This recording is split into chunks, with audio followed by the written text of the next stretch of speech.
Hi friends, welcome to Gayathri சமையல். இன்றைக்கி பன்னீர் தோசை எப்படி பண்ணுறதுன்னு பார்க்கலாம். அதுக்கு முன்னாடி இந்த வீடியோ பார்க்குறவங்க என்னோடய சேனலை சப்ஸ்கிரைப் பண்ணாமல் இருந்தால் மறக்காமல் சப்ஸ்கிரைப் பண்ணிக்கோங்க. நான் இங்கே 100 கிராம் பன்னீர் எடுத்துருக்கேன். அதை சின்ன சின்னதாக பிச்சு போட்டுக்கணும். இப்போ வீடியோவில் காமிக்கிற மாதிரி பிச்சு போட்டுக்கோங்க. பன்னீர் பட்டர் மசாலா பண்ண தெரியாதவங்களுக்கு இப்படி பண்ணினா அதே டேஸ்ட் இருக்கும். இப்போ பன்னீரை பிச்சு போட்டாச்சு. நான் வந்து இங்கே ஒரு பெரிய வெங்காயத்தை சின்னதாக கட் பண்ணி வச்சுருக்கேன்.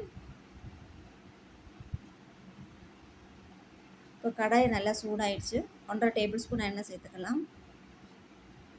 எண்ணெய் நல்லா சூடானதும் கட் பண்ணி வச்ச வெங்காயத்தை சேர்த்துக்கலாம். வெங்காயம் நல்லா வதங்கட்டும்.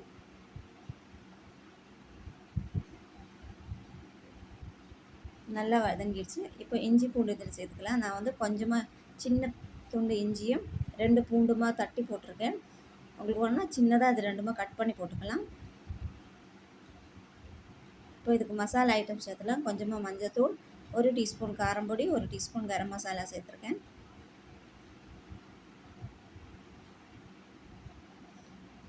இது நல்லா ஃப்ரை ஆகிடுச்சு. வெங்காயம் தனியாக எண்ணெய் தனியாக வரும்போது தக்காளி சேர்த்துக்கலாம்.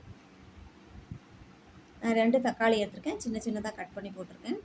இப்போ இது மசாலாவுக்கு தேவையான உப்பு சேர்த்துக்கலாம்.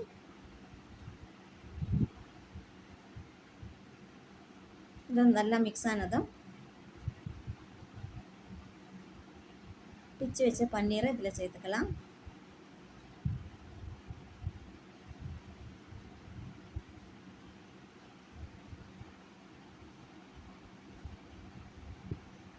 இது நல்லா ஃப்ரை ஆகட்டும். இப்போ மல்லி இலையை சேர்த்துக்கலாம். கொஞ்சமாக மல்லி சின்னதாக கட் பண்ணிட்டு சேர்த்துக்கலாம்.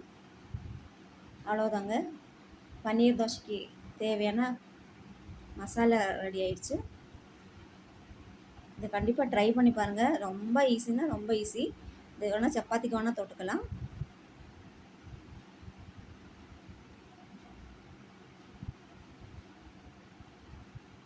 இப்போ தோசைக்கல் வச்சுருக்கேன். தோசைக்கல் நல்லா சூடாக இருந்தோம். நம்ம தோசை ஊற்றிக்கலாம்.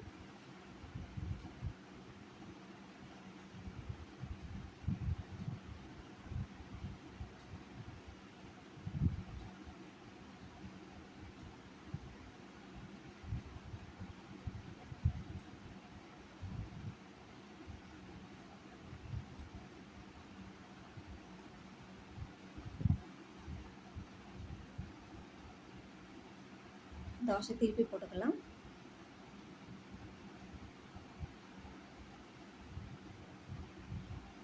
இப்போ இதில் பண்ணி வச்ச மசாலா உங்களுக்கு வேணும்னா தோசை ஃபுல்லாகவே இந்த மசாலா ஸ்ப்ரெட் பண்ணலாம். நான் வந்து ஹாஃபாக தான் ஸ்ப்ரெட் பண்ணுறேன்.